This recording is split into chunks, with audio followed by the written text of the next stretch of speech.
Bay ng magulang ay kailangan sa mga batang manonood.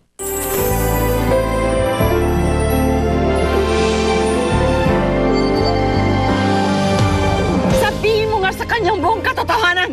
Baka sakaling yan ang makapagpabago sa iyo! Panahon na siguro para malaman mong totoo, Desmond. Yan ang gustong mangyari ni Ana Monterreal. She wants my entire family to go against me.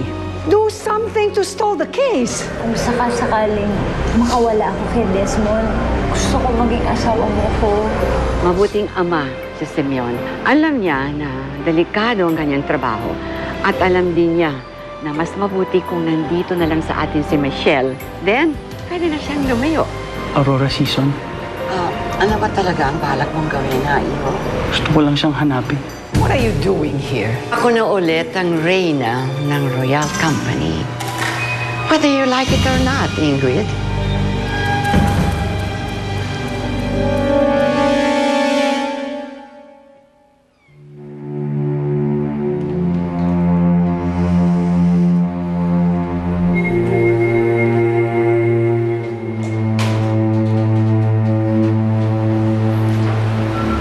Anong gagawin natin dyan? Mukhang mahina na eh. Di na kasi halos kumakain yan eh. Bandayan mo na mabuti. Pilitin mong pakainin. Sige, hanapin ko muna yung sarili ko. Pagbalik ko, malalaman ko na kung anong dapat kami kay Jacob at sa mga Montreal.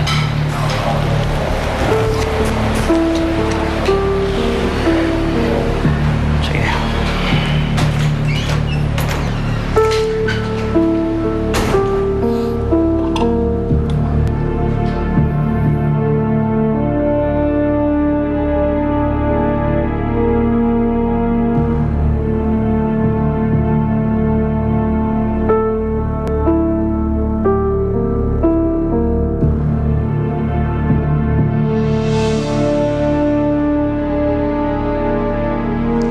What do you mean wala akong magagawa? I can't let her do that to me. Pinahiya niya ako eh. Ma'am Ingrid, she did everything legally, ma'am.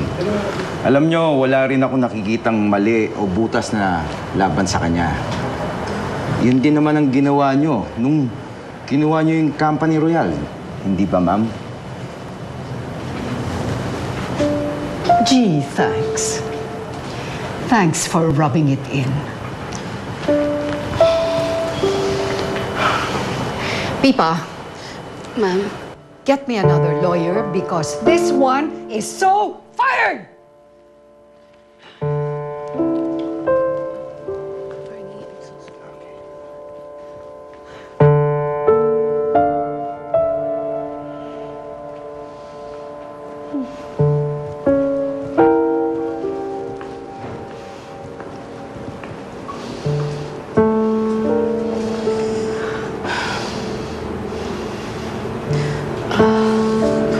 Ma'am?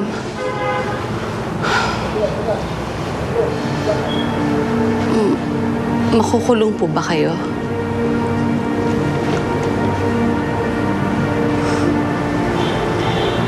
Don't say bad words, Pipa. Humanap ka na ng bagong abogado. Kundi baka pati ikaw mawalan ng trabaho.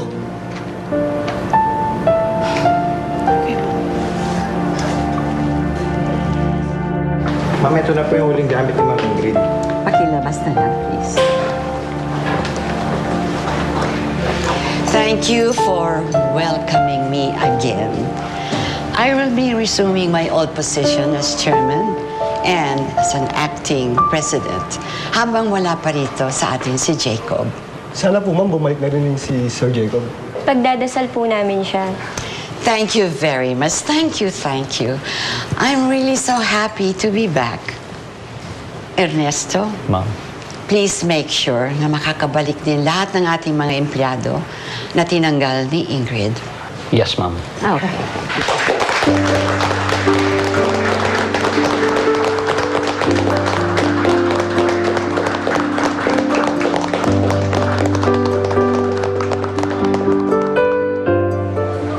Totoo ba ito nakikita ko? Talaga bang nakakasundo yung dalawang yan? Ay, naku, Manny. Kahit ako, hindi ko rin maipaliwanag kung ano ba talagang nangyayari. Pero parang unti-unti na kasi nagiging maayos ang lahat eh. Pati nga rin si Simeon eh.